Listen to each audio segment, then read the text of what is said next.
जय श्री राम बच्चों। चलिए अब अपने चैप्टर्स को आगे बढ़ाते हैं। अभी तक हमने आपको क्लास 9th में एक्सरसाइज 1.1 तक कंप्लीट करा दिया था। अब मैं आपके लिए एक नया तरीका लाया हूं पढ़ाने का, which is very important and which is very easy for you, जिससे आपको आपकी पूरी बुक अच्छे तरीके से तैयार होगी। क्योंकि मेरा मोटिव ये है कि आप इस चैनल को देखें और आपको कहीं पर भी किसी दूसरी जगह किसी चीज को सर्च करने की जरूरत ना पड़े। जब भी आप इस वीडियो को या किसी भी वीडियो को देखेंगे तो आप अपने साथ एनसीईआरटी की बुक लेकर बैठेंगे, क्योंकि अभी हम एनसीईआरटी को बेस करके सब कुछ करा रहे हैं। अभी हमने आपको 1.1 तक करा दिया है, अब हम इसके आगे चलेंगे। मैं आपको पेज बताता रहूंगा, हम किस पेज पर आ गए हैं, किस पेज पर पहुंच गए हैं, किस क्वेश्चन को कर रहे हैं, किस कॉन्सेप्ट को कर रहे हैं, किस टॉपिक को कर रहे हैं। हर चीज क्लियरली आपको विजिबल होगी, ताकि आप वीडियो और बुक को दोनों को कोलैबोरेट कर पाओ, पता लगा पाओ कि अच्छा वीडियोस में हम यहां पढ़ रहे हैं और बुक में सर इस चीज को पढ़ा रहे हैं। ऐसा करोगे आपको तो सब कुछ, तो फिर आपको सब कुछ क्या होगा, माइंड में क्लियर होगा कि हाँ मेरा यहां तक कंप्लीट हो चुका है, इतना सर ने करा दिया। ठीक है, चलिए शुरू करते हैं। अभी तक हम रैशनल नंबर पढ़ चुके थे, रैशनल नंबर की डेफिनेशन पढ़ चुके थे। अब आएंगे हमारे पास irrational number.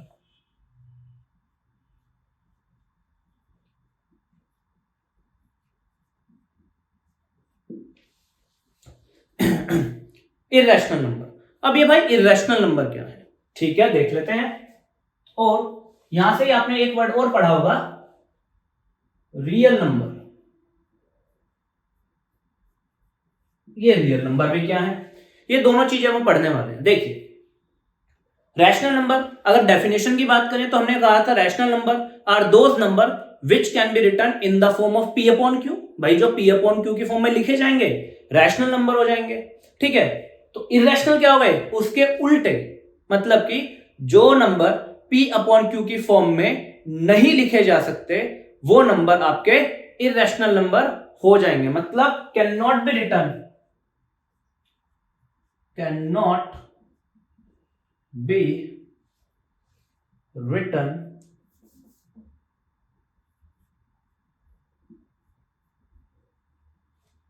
in the form of p upon q। जो p upon q की फॉर्म में नहीं लिखे जाएंगे वो इरैशनल हो जाएंगे। ठीक है, अब अगर आपको देखना है इरैशनल नंबर क्या है, तो सबसे इजी तरीका ये है कि आप अंडर रूट में नंबर लीजिए, under root 2, under root 3, under root 4। ठीक है, अब आप हम देखेंगे कि इनमें से कौन सा नंबर है, क्योंकि हमने पढ़ा था इंटीजर भी रैशनल हो जाएगा, आपका नेचुरल नंबर भी रैशनल हो जाएगा, होल नंबर भी रैशनल हो जाएगा, तो वो सब तो रैशनल हो जाएंगे क्योंकि वो पी अपॉन क्यू की फॉर्म में लिखे जा सकते हैं। अब ये नंबर है अंडर रूट 2, ये रैशनल है या नहीं, अंडर रूट 3 रैशनल है या नहीं, अंडर रूट 4 रैशनल है या नहीं। सबसे इजी वे है कि अंडर रूट के अंदर वो नंबर जो किसी का स्क्वायर नहीं है, जैसे कि 2 किसी का भी स्क्वायर नहीं है, 2 किसी का भी स्क्वायर नहीं है, तो ये हमारा इरैशनल नंबर हो जाएगा। 3 किसी का भी स्क्वायर नहीं है, इरैशनल हो जाएगा। 4 तो 2 का स्क्वायर है, 4 तो 2 का स्क्वायर, 2 2 4, तो ये तो स्क्वायर है 2 का। 4 माइनस 2 का भी स्क्वायर है, क्योंकि माइनस 2 का स्क्वायर करोगे तो minus into minus plus, and 2 2 4, तो ये तो स्क्वायर है 2 का। इसका मतलब ये इरैशनल नंबर नहीं है। तो सबसे इजी वे है कि भाई अंडर रूट के अंदर अगर कोई ऐसा नंबर आ जाता है जो किसी का भी स्क्वायर नहीं है, जैसे अंडर रूट 5 हो गया। अब 5 तो किसी का भी स्क्वायर नहीं है ना भाई, नहीं है ना, तो 5 भी एक इरैशनल नंबर हो गया। अच्छा, ये इरैशनल नंबर कैसे हैं, प्रूफ करना, इनको इरैशनल प्रूफ करना, वो हम 10th क्लास में करेंगे, वो 9th क्लास का पार्ट नहीं है, वो 9th क्लास का पार्ट नहीं है। पेज नंबर 5 पे आपको यही बताया गया है कि इरैशनल की डेफिनेशन क्या है। पेज नंबर 6 पे भी आपको यही बताया गया है कि under root 5, under root 3, under root 11, under root 7, under root 13, under root 14, under root 15, ये सब इरैशनल है। क्यों, क्योंकि ये नंबर अंडर रूट के अंदर है और ये किसी के भी क्या नहीं है, किसी के भी स्क्वायर नहीं है, इसीलिए अंडर रूट 17 भी एक इरैशनल नंबर हो गया है हमारा। क्लियर। अब ये रियल नंबर क्या है, भाई रियल नंबर क्या है, एक नंबर लाइन है हमारे पास,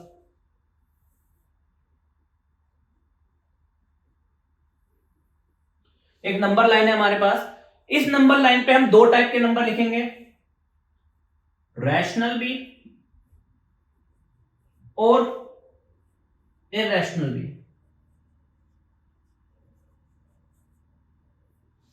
रैशनल भी और इरैशनल, इसका मतलब है एक थैला लीजिए, उसमें सारे रैशनल नंबर डाल दीजिए और उसमें सारे इरैशनल भी नंबर डाल दीजिए, उसमें सारे इरैशनल नंबर भी डाल दीजिए, तो वो थैला बन जाएगा आपका रियल नंबर का सेट। कैसा बन जाएगा? Real number. मतलब कि वो सारे नंबर जो रैशनल भी हैं और इरैशनल भी हैं, उन सभी को मिला के सारे नंबर क्या बन जाते हैं? Real number. क्यों? क्योंकि रैशनल में होल नंबर भी आ गए, नेचुरल भी आ गए, आपके इंटीजर भी आ गए, इवन नंबर भी आ गए, ऑड नंबर भी आ गए, सब कुछ इसमें आ गया, प्राइम नंबर भी आ गए, सब आ गया रैशनल में। और इरैशनल में ये बचे हुए भी आ गए। तो इरैशनल और रैशनल का जो मिला के एक सेट बनेगा, वो आपका रियल नंबर का सेट हो जाएगा। तो रियल नंबर वो नंबर जो कि रैशनल भी हैं, इरैशनल भी हैं। तो रैशनल नंबर्स भी रियल नंबर हैं, इरैशनल नंबर भी रियल नंबर हैं। बहुत सिंपल सी बात है भाई, इसमें कोई डाउट तो नहीं है। ये वाला पार्ट हमने क्लियर कर लिया। वो कह रहा है नंबर लाइन, कह रहा भाई हर एक नंबर रैशनल हो या इरैशनल हो, वो इस नंबर लाइन पे क्या करता है? एक अपनी पोजीशन रखता है। कहीं पे मान लो यहां पे होगा, यहां पे होगा, यहां पे होगा या यहां पे होगा। ठीक है, तो कह रहा है कि रैशनल हो या इरैशनल हो, हर एक नंबर नंबर लाइन पे अपनी यूनिक पोजीशन रखता है और वो नंबर रियल नंबर होता है। क्योंकि क्या है? ये रियल नंबर लाइन है। ये क्या है? ये number line real number line है, इसीलिए इस नंबर लाइन पे सारे के सारे रियल नंबर शो किए जाते हैं। और रियल नंबर कौन से हैं? सारे रैशनल भी रियल हैं, सारे इरैशनल भी रियल हैं। और रैशनल के अंदर whole number, natural number, integer, prime number, even, odd, composite सब आ जाते हैं भाई।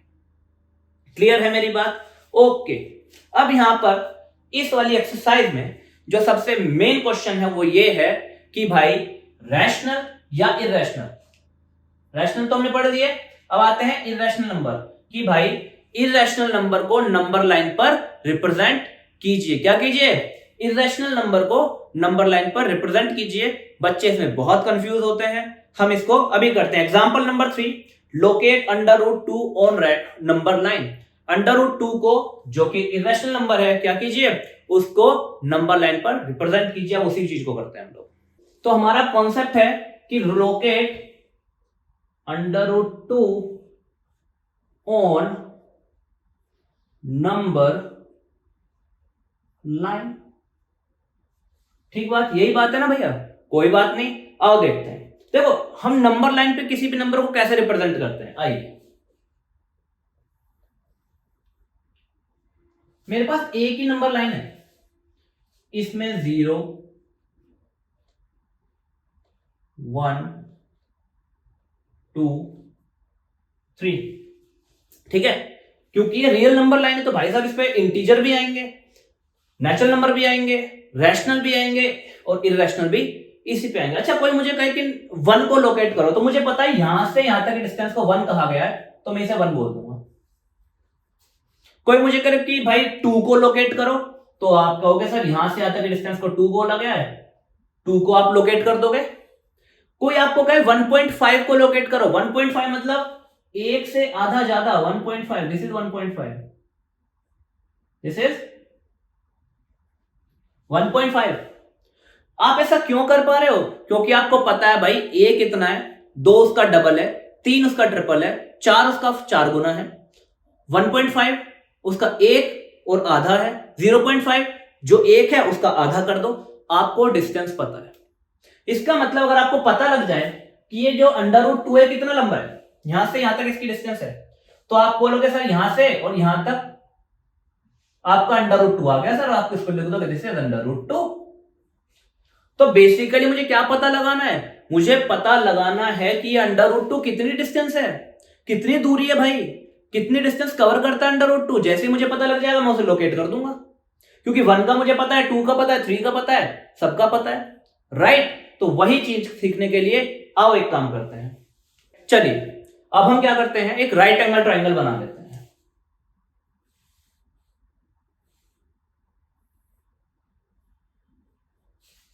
ठीक है, ये राइट एंगल ट्राइंगल का बेस है, जो कि हमने 1 यूनिट लिया है, ये राइट एंगल ट्रायंगल का परपेंडिकुलर है जो कि फिर से हमने 1 यूनिट लिया है, और ये मेरा हाइपोटेनियस है। प्लीज अगर आपको पाइथागोरस थ्योरम नहीं पता है, राइट एंगल ट्रायंगल नहीं पता है, ठीक है, हाइपोटेनियस कैसे निकालते हैं वो नहीं पता है, तो प्लीज आई बटन पे क्लिक कीजिए और पहले मैंने जो पाइथागोरस थ्योरम को पूरा एक्सप्लेन किया है, राइट एंगल को पूरा एक्सप्लेन किया, प्लीज वो वीडियो देखिए। It is very important. Pythagoras theorem आपको मैथ में आती रहेगी, 9th में, 10th में, 11th में, 12th में। अगर आपकी उस पर पकड़ अच्छी नहीं है तो आप बहुत जगह फंस जाओगे, आप बहुत जगह फंसोगे। पूरी ट्रिग्नोमेट्री राइट एंगल ट्रायंगल पे ही है भाई साहब। तो प्लीज आई बटन पे क्लिक करके पहले वो वीडियो देख लीजिए, आपको ये बहुत आसानी से समझ में आएगा। मैं रिकमेंड कर रहा हूं क्योंकि मुझे पता है कि इससे पहले वो देखना जरूरी है। ठीक है, जिन्होंने देख लिया है ओके, प्लीज उसे देखिए, फिर यहां पे आइए, आपको अच्छे समझ में आएगा। इस राइट एंगल ट्रायंगल में मैं क्या लगाता हूं, पाइथागोरस थ्योरम, जो कि क्या है अपनी भाई साहब, बेस का स्क्वायर प्लस परपेंडिकुलर का square is equal to hypotenuse का स्क्वायर। यही है आपका बेस। क्या है वहां पे 1 है, बेस इज 1, इट मींस 1 का स्क्वायर। परपेंडिकुलर क्या है आपका 1, इट मींस 1 का square. Okay, is equal to hypotenuse मुझे नहीं पता, 1 का स्क्वायर क्या हुआ 1 प्लस 1 का स्क्वायर क्या हुआ 1 इज इक्वल टू हाइपोटेनियस का स्क्वायर। भाई साहब कुछ गलत तो नहीं कर रहा हूं, ओके रिपोर्ट है ना, चलो ठीक है। 1 plus 1 2 is equal to hypotenuse का स्क्वायर। और जिसने पढ़ा हुआ है उसे पता है कि यहां से h is equal to under root 2 आ जाएगा। क्यों? क्योंकि स्क्वायर दूसरी तरफ क्या बन के जाता है, अंडर रूट बन के चला जाता है। क्लियर है मेरी बात? बहुत इजी। इसका मतलब जो h है ये √2 है, मतलब h क्या था, दिस इज और h, और ये h क्या है √2 है। इसका मतलब यहां से लेकर यहां तक की डिस्टेंस √2 है। अरे मुझे तो पता लग गई दूरी कि इतनी डिस्टेंस क्या है √2 है। इसका मतलब इसे मेजर करूंगा, इसे यहां से मेजर करूंगा, ठीक है, और यहां पे नाप दूंगा स्केल से, और यहां पे मार्क लगा दूंगा और बोल दूंगा कि भाई 0 to a, या फिर इसको बोल देंगे हम a b, a से लेकर b तक की डिस्टेंस अंडर √2 है। हो गया लोकेट। चलिए इसका एक और तरीका है वो भी देख लेते हैं। आपने यहां तक किया, अब आप क्या कीजिए, इस नंबर लाइन पे यही वाला ट्रायंगल बनाइए। 1 यूनिट था, 0 से लेके 1 यूनिट यहां पर है, 1 यूनिट परपेंडिकुलर, 1 यूनिट यहां पे परपेंडिकुलर ड्रॉ कीजिए। 1 यूनिट, जितना ये है उतना ही 1 यूनिट होगा बच्चे, ठीक है, और इसको मार्क कर दीजिए। सही है, तो ये 1 यूनिट, ये 1 यूनिट, तो जब बेस 1 यूनिट था, परपेंडिकुलर 1 यूनिट था, तो हाइपोटेन्यूज कितना आया था अंडर रूट 2। अभी आपने निकाला है, ये आया था अंडर रूट 2। ये डिस्टेंस अंडर रूट 2 है। कंपास है आपके पास, कंपास की निडल यहां रखिए, पेंसिल यहां रखिए और एक आर्क लगा दीजिए। क्या लगा दीजिए, आर्क लगा दीजिए। क्या लगा दीजिए भैया, एक आर्क लगा दीजिए, आर्क लगा दीजिए। वो आर्क इस तरीके से लगेगा और यहां पे आके कट करेगा कहीं पर। So this point is A and this point is B and the distance AB is equal to under root 2 and this B is what, B √2 हो गया। B क्या हो गया, √2 हो गया। इजीली रिप्रेजेंट, समझ में आया कॉन्सेप्ट आपको? यहीं से वो बोल रहा है सर अंडर रूट 3 दिखाओ, अंडर रूट 3। तो हमें क्या करना है, इसी को √2 दिखाने के बाद ही अंडर रूट 3 दिखाया जाएगा, ठीक है, ओके। हमें क्या करना है, इसी कॉन्सेप्ट में ये यहां से 90 डिग्री पे एक और लाइन ड्रॉ करनी है, 90 डिग्री। कितने यूनिट की, 1 यूनिट की। कितने यूनिट की बेटा, 1 यूनिट की। तो ये 1 यूनिट हो गया।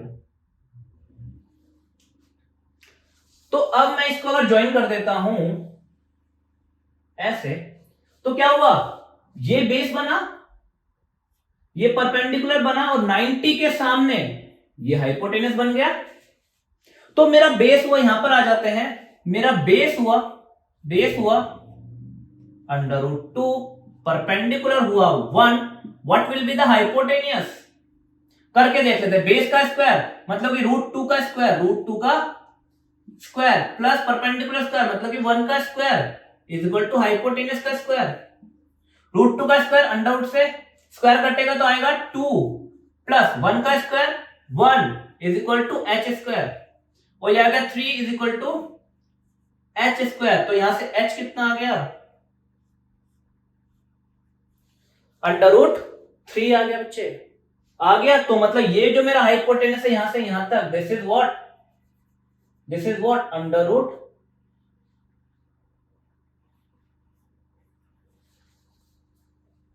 सही है ना। तो √3 की भी डिस्टेंस आ गई मेरे पास। अब यही काम आप यहां करोगे, ये ट्रायंगल तो बना ही हुआ है, एक यूनिट यहां पे 90 डिग्री बना दो, इसको ज्वाइन कर दो।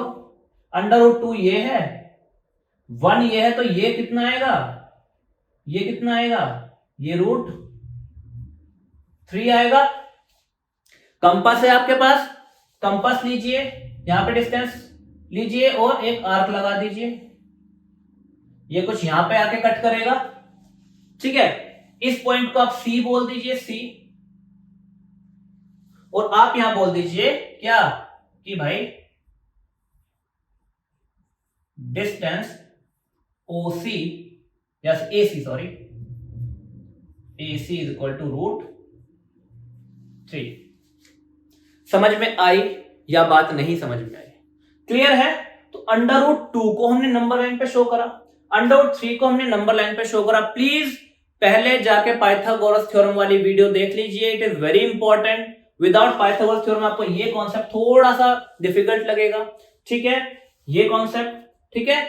तो हमने बेसिकली क्या समझा कि भाई पता लगा लो √2 कितना लंबा है, हमने पता लगाया √2 इतना लंबा है, उसकी डिस्टेंस पता लगाई, एक आर्क लगाया, वो उसने यहां पे कट करा, तो ये डिस्टेंस भी इसी के बराबर आई। आर्क का यही तो फायदा होता है कि वो क्या करता है, इक्वल कर देता है सबको।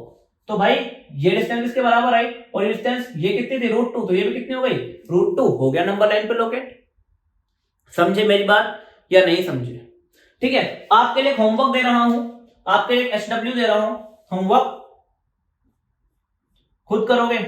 मैं आपको बस आपको एक आइडिया दे देता हूं, √5 को नंबर लाइन पे लोकेट करोगे कैसे, यही काम करना है, पूरा यही काम करना है। बस क्या करना है, बेस को 2, ट्राइंगल कौन सा बनेगा, दिस इज होमवर्क, बेस को 2 रखना है, परपेंडिकुलर को 1 रखना है। मतलब कि यहां से 1 और 2 यहां तक, ये 2 और ये 1, ये ट्राइंगल बना देना, और यहां से आर्क लगा देना, √5 लोकेट हो जाएगा। 2 1 ये √5 आएगा। फिर इसको खुद करके देखोगे, दैट इज योर होमवर्क। नहीं समझ में आता मैं तो कराऊंगा ही नेक्स्ट वीडियो में। तो हमने अब कर लिया आपका √2 लोकेट कर दिया, √3 लोकेट कर दिया, एंड इसके बाद आपकी एक्सरसाइज आएगी 1.2। तो नेक्स्ट वीडियो में हम 1.2 एक्सरसाइज को कंप्लीट करने वाले हैं।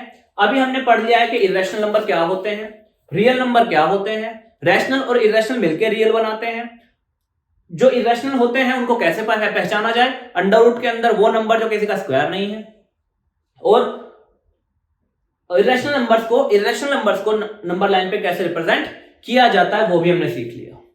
इरेशनल नंबर प्रूफ करना 10th क्लास में, सही है। तो नेक्स्ट वीडियो में हमारी एक्सरसाइज होगी, उससे पहले तक का कॉन्सेप्ट एग्जांपल्स हमने आपको करा दिया। ओके, चलिए एक थॉट है यहाँ पे, इसको भी देख लेते हैं, एंड में एक थॉट देख लेते हैं छोटा सा। कह रहा है life is a book, every day is a new page, every month is a new chapter, and every year is a new series. कह रहा भैया जिंदगी जो है किताब की तरह है, हर जो पन्ना है, हर जो दिन है वो एक नया पन्ना है, हर एक जो महीना है वो एक नया चैप्टर है, और हर एक जो साल है वो उस बुक की एक नई कॉपी है, उस बुक का सेकंड पार्ट हर साल, है ना। और बस लाइफ में फायदा ये है कि आप अपनी बुक का हर एक पन्ना अपने तरीके से लिख सकते हो, द वे यू वांट। जैसे तुम चाहो अपनी किताब को वैसे लिख लो, चाहो डॉक्टर बन जाओ, इंजीनियर बन जाओ, मिलिट्री में चले जाओ, आर्मी में चले जाओ, ये तुम पे डिपेंड करता है what decision you want to take. Life is a book. Okay, धन्यवाद, जय श्री कृष्णा, जय श्री राम, मिलेंगे अगली वीडियो में।